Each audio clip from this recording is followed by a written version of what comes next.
All right, let's jump right into this explainer. We're digging into a massive 20-year study by Napoleon Hill. He analyzed hundreds of people who built absolute fortunes. We're talking millions. But, he wasn't looking at their stock portfolios or their networking hacks. He wanted to uncover the hidden mechanics of success and failure. He literally wanted to know what actually separates the people who make it from the ones who don't. And what he found is absolutely wild, because it had zero to do with raw talent and absolutely nothing to do with luck. So before we get into his precise findings, I want you to ask yourself a completely honest question. Just imagine you're at this really confusing, frustrating fork in the road. How do you actually react the moment things get hard? When you hit a sudden wall or you suffer a confusing setback? What's your default response? Because as we're going to see from Hill's data, your answer to that question might literally dictate your ultimate success or failure. Okay, section 1, the habit of decision. Fast to decide, slow to change. Hill found this really stark contrast between success and failure. The most successful people share this one core trait. They make decisions incredibly fast, and they change those decisions very, very slowly, if they change them at all. They just stick to their guns. But the people who consistently failed, they did the exact opposite. They'd agonize over a decision forever, making it super slowly. But the second friction appeared, boom, they were incredibly quick to change their minds and just reverse course entirely. Hill actually coined a term for this. He called it the habit of decision.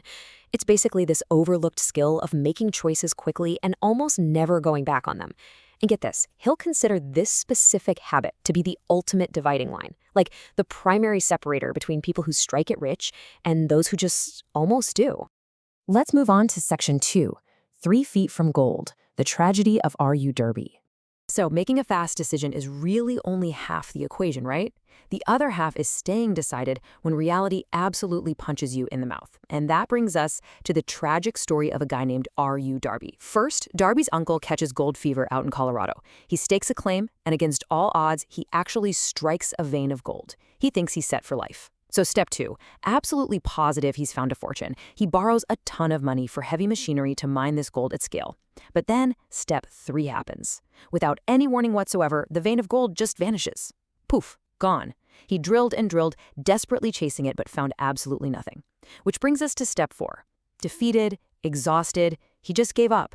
He sold all that expensive machinery to a local junk dealer for just a few $100 and went home. But wait, the junk dealer was smart. Step 5. Before doing anything else, that junk dealer called in a mining engineer to analyze the site. Now, here is the absolutely crucial part. The engineer ran some calculations and realized the vein of gold hadn't disappeared at all. It had simply faulted. It just shifted sideways along a fault line in the earth. And when the engineer measured it out, he found the continuation of that massive gold vein exactly 3 feet from where the Darbys had stopped drilling. Literally just 3 feet. That was the tiny, invisible distance between total failure and total victory. And the aftermath? Well, that junk dealer went on to make millions of dollars from that exact same mine. All because of a simple, tragic formula. One gap in geological knowledge, plus one single moment of giving up, equaled the entire difference between failure and a multi-million-dollar fortune. It's so devastating, right? But it perfectly proves the catastrophic cost of quitting just a little too early. Moving to section 3, the power of persistence, stubborn consistency. To see what the exact opposite of quitting looks like, Hill pointed straight to Henry Ford's incredible decisiveness.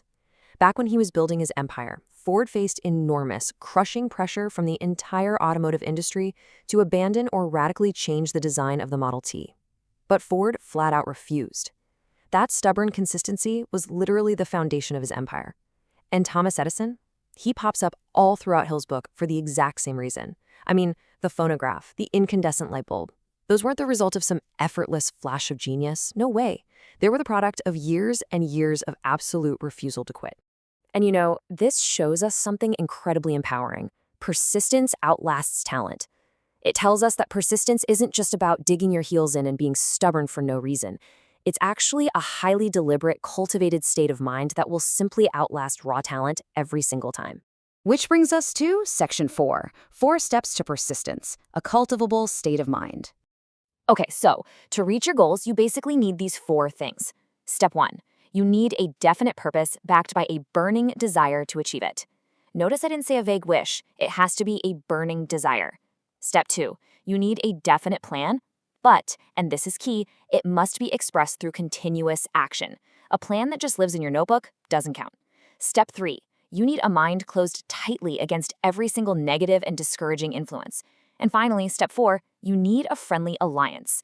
Basically, you need at least one other person in your corner who will actively encourage you to follow your plan all the way to the very end. Actually, I want to pause and zoom in on step 3 for a second, because honestly, it's usually the hardest one. You must actively block out doubt and negativity, even and especially when it comes from well-meaning relatives, friends, and acquaintances. People who love you will often try to protect you by telling you to just play it safe or to give up when things get rocky.